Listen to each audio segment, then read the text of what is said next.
Você ouve agora Momento Escatológico com o pastor Cristóvão Filho.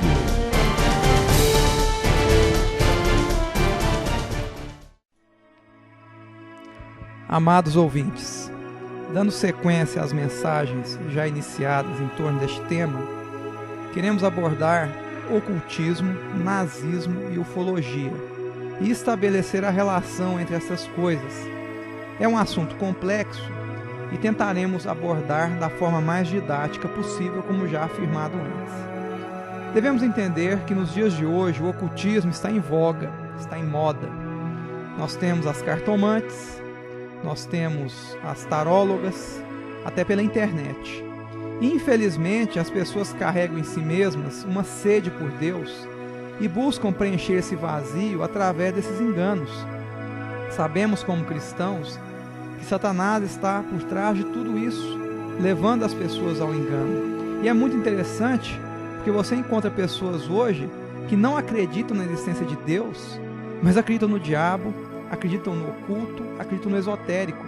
É uma tremenda incoerência, mas é uma incoerência maligna que tem um propósito: também contribuir para a destruição da fé cristã. Não é só o marxismo cultural. O marxismo cultural, como já afirmamos, ele está na raiz de vários males, mas muitas coisas se alimentam deste veneno, o ocultismo inclusive. Falando agora de nazismo, devemos entender que o nazismo bebeu muito no ocultismo. Hitler era um ocultista. Seus generais mais importantes, como Himmler, um general famoso, era também ocultista. Himmler, inclusive, era o sumo sacerdote dessa religião chamada nazismo. Os símbolos que os nazistas usavam, a própria suástica, eram símbolos do oculto. E sobre isso, vale algumas colocações interessantes. Mas antes, quero deixar algo claro. Vou citar fontes aqui que muitas vezes não são fontes que estão na mídia principal.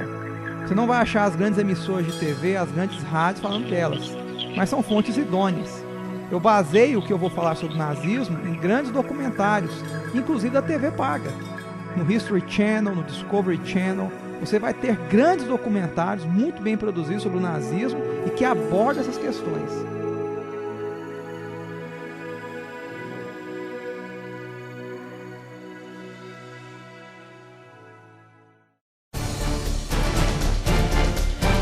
Você ouviu Momento Escatológico com o pastor Cristóvão Filho.